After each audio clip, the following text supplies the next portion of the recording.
Hello guys, welcome to MedTech. Today is our second lecture and we are going to start Excel again. तो सबसे पहले Excel को open कर लेते हैं. Excel को ओपन करने का तरीका क्या था, आप प्रेस करेंगे window plus R run command and यहाँ पे आप टाइप करेंगे EXCEL Excel और ये आपके पास Excel 2010 ओपन हो चुका है. ये जो हमारे पास मौजूद है इंटरफेस आपको नज़र आ रहा है, ये वर्कशीट आपको बताया था जिसमें आप जिस जगह पे आपका कर्सर इस वक्त मौजूद है इसको हम एक्टिव सेल कहते हैं. इसमें सेल्स होते हैं, शीट्स होती हैं जिस पे आप काम करते हैं. आप इसका व्यू चेंज करके देखेंगे तो आपको पेजेस भी आपका दिखा देगा कि इस वक्त आप इस पेज में मौजूद है. ये आपका फर्स्ट पेज है, ये यहाँ पे एंड हो जाता है. इसके फर्स्ट व्यू में वापस आ जाए तो यहाँ पे हमने काम करना है. ये हमारी वर्किंग स्पेस होती है. कल तक जो मैंने आपको करवाया था यहाँ तक अलाइनमेंट्स तक कंप्लीट हो गया था. नेक्स्ट कुछ ऑप्शंस हैं, इनको स्टडी कर लेते हैं. ये क्या है देखें जी, ये हमारे पास एक ऑप्शन है ओरिएंटेशन का. ओरिएंटेशन या डायरेक्शन, वर्ड के अंदर हमने इसको पढ़ा था तो वहाँ पे इसको नेम दिया हुआ था डायरेक्शन का, यहाँ पे ओरिएंटेशन का नाम दिया हुआ. इसका क्या काम है देखें, मैं एक्सेल का साइज़ आपको बड़ा करके दिखा देता हूँ ताकि आपको इसकी सही तरह समझ आ जाए. यहाँ पे मैं कुछ टाइप कर देता हूँ. लेट अस सपोज मैं टाइप कर देता हूँ पास की मैंने अलाइनमेंट सेट कर दी, पास को सेंटर में ले आए. अब आप इसकी ओरिएंटेशन चेंज करना चाहते हैं. आप चाहते हैं कि ये डायगोनल पे राइट हो जाए, राइट लेफ़्ट टू राइट या राइट टू लेफ़्ट, जिस तरह भी आप इसको लिखना चाहें. तो यहाँ से आप ओरिएंटेशन में देखें आपको ये नज़र आएंगी. आप इसको डायगोनल्स में लिखना चाहते हैं, देखें एंगल काउंटर क्लॉकवाइज, इस पर क्लिक करेंगे तो ये इस तरह लिखा होगा. आपने देखा होगा बाज़ औक़ात रिज़ल्ट कार्ड्स पे या शीट्स पे जो स्प्रेडशीट होती हैं उस पर इस तरह स्टेटस लिखा होता है किसी चीज़ का. इस तरह आप इसको लिख सकते हैं, वर्टिकल टेक्स्ट लिख सकते हैं. ये सारे तरीके क्या हैं, ओरिएंटेशन के लिए इस्तेमाल होते हैं. ठीक है, नेक्स्ट देखें. नेक्स्ट जो हमारे पास ऑप्शन है ये है इंडेंट का. डिक्रीज इंडेंट और इंक्रीज इंडेंट, ये ऑप्शंस हमने उसमें भी पढ़े थे. डिक्रीज इंडेंट पे क्लिक करें, इंक्रीज इंडेंट पे क्लिक करें तो क्या होगा, मैंने आपको वर्ड में भी बताया था कि जो लेफ़्ट साइड का आपका मार्जिन है ये बढ़ना शुरू हो जाएगा, आपका मार्जिन बढ़ जाएगा. इसी तरह इस पर क्लिक करेंगे तो आपका जो है वो मार्जिन राइट साइड का बढ़ना शुरू हो जाएगा. ये इंडेंट के ऑप्शंस होते हैं हमारे पास.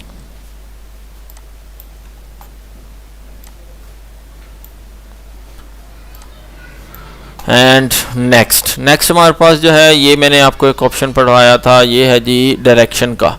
Left to right text direction, क्योंकि इंग्लिश आप लेफ़्ट टू राइट लिखते हैं इसलिए लेफ़्ट टू राइट है.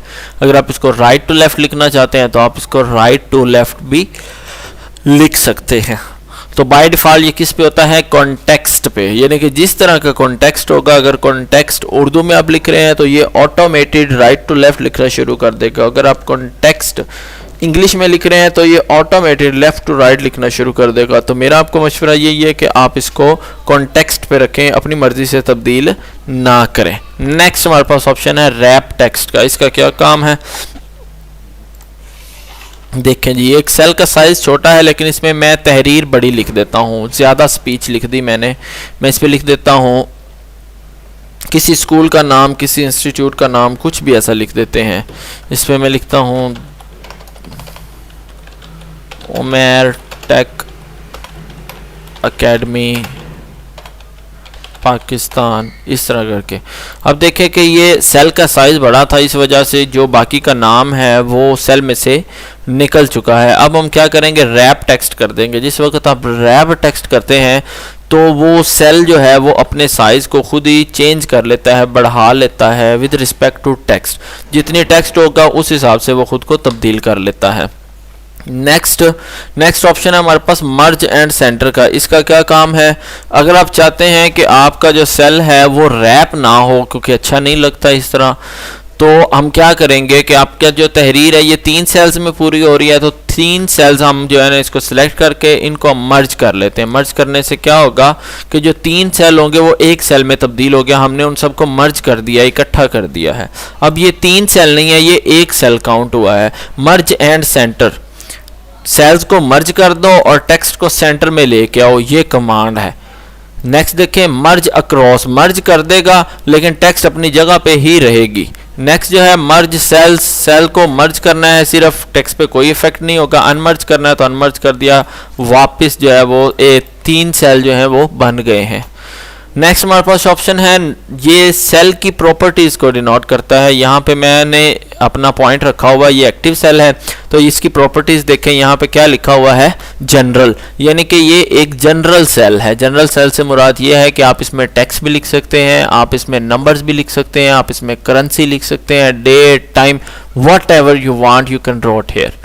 तो ये क्या है, सेल की प्रॉपर्टीज को डिनोट करता है। अगर मैं यहाँ से सेल की प्रॉपर्टीज को चेंज कर देता हूँ, मैं इसको कर देता हूँ नंबर्स, या मैं इसको चेंज करके करेंसी कर देता हूँ। अब करेंसी का क्या होगा, इस सेल को देखें ये जनरल सेल है और इस सेल को देखें ये करेंसी सेल है। इसमें मैंने लिखता हूँ 12 और इसमें मैंने लिखा 12।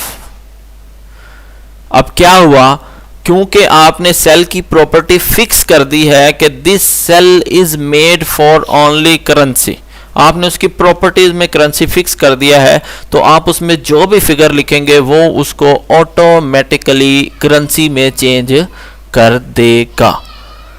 तो ये होता है सेल की प्रॉपर्टीज। अब इसको मैं कर देता हूँ करेंसी से नंबर्स पे, तो वो आपका जो डॉलर साइन है वो ख़त्म हो जाएगा। इसको जनरल कर देते हैं, तो आप जनरल पे रहने दिया करें। अगर आप कोई शीट बना रहे हैं इस तरह की जिसमें आप पे किसी की लिखना चाह रहे हैं या करेंसी वाला कॉलम पूरा आपने डिज़ाइन करना है, तो आप इस ऑप्शन को इस्तेमाल कर सकते हैं। इसमें मज़ीद ऑप्शंस और भी हैं, वो भी आप यूज़ कर सकते हैं। नीचे करेंसीज़ के ऑप्शंस हैं, आप यूरोज यूज़ कर रहे हैं, डॉलर यूज़ कर रहे हैं, चाइनीज़ आपके पास पैसे हैं, और मज़ीद बाकी सारी कंट्रीज़ की करेंसी भी इसके अंदर शामिल है, आप कोई भी इसमें इस्तेमाल कर सकते हैं। नेक्स्ट हमारे पास ऑप्शन है परसेंटेज का। आप चाहते हैं कि ये जो सेल है ये परसेंटेज में चेंज हो जाए, परसेंटेज पे क्लिक करें तो जो 12 था उसको उसने परसेंटेज में चेंज कर दिया। 12 को आप जिस वक्त परसेंटेज में चेंज करते हैं तो वो बन जाता है 12 इंटू 100, यानी कि 1200, क्योंकि परसेंटेज में जिस वक्त कोई भी नंबर आप चेंज करते हैं it means you are multiplying it with 100, आप उसे 100 से ज़रब दे रहे हैं। नेक्स्ट ऑप्शन है पॉइंट्स का, इंक्रीज डेसिमल और decrease decimal. Let us suppose यहाँ पे 12 लिखा है मैंने 12, तो मैं क्या करूँगा इंक्रीज डेसिमल, आप पॉइंट्स के बाद उसके साथ 0 लगाना चाहते हैं, अब यहाँ से लगा सकते हैं। डिक्रीज डेसिमल से आप वो कम होते जाएंगे, डेट्स इट, नथिंग एल्स, और इसका कोई काम नहीं है। Next conditional formatting. Conditional formatting का क्या काम है, ये एक अच्छा टॉपिक है। इसके लिए मैं आपके लिए पहले कुछ रीडिंग्स तैयार कर लेता हूँ। लेट्स सपोज मैं रिज़ल्ट कार्ड तैयार कर देता हूँ, या वैसे कुछ शीट तैयार कर देता हूँ, मार्क शीट तैयार कर लेते हैं हम। ये मार्क शीट मैं तैयार कर रहा हूँ, देखें जी मार्क शीट तैयार करते हैं हम लोग। यहाँ पे सीरियल नंबर 1 2 3 4 5 और यहाँ पे स्टूडेंट का नाम अली, रज़ा, अहमद, बिलाल, अनस। यहाँ पे मार्क्स, टोटल मार्क्स लिख लेते हैं हम। लेट्स सपोज 425 ये टोटल मार्क्स है हमारे पास। और यहाँ पे हम लिख देते हैं ऑब्टेन्ड मार्क्स। ऑब्टेन्ड मार्क्स जो हैं वो स्टूडेंट्स के लिख देते हैं। लेट 386 हैं, 354 हैं, 378 हैं, और बिलाल के 178 हैं, अनस के जो हैं वो 400 हैं।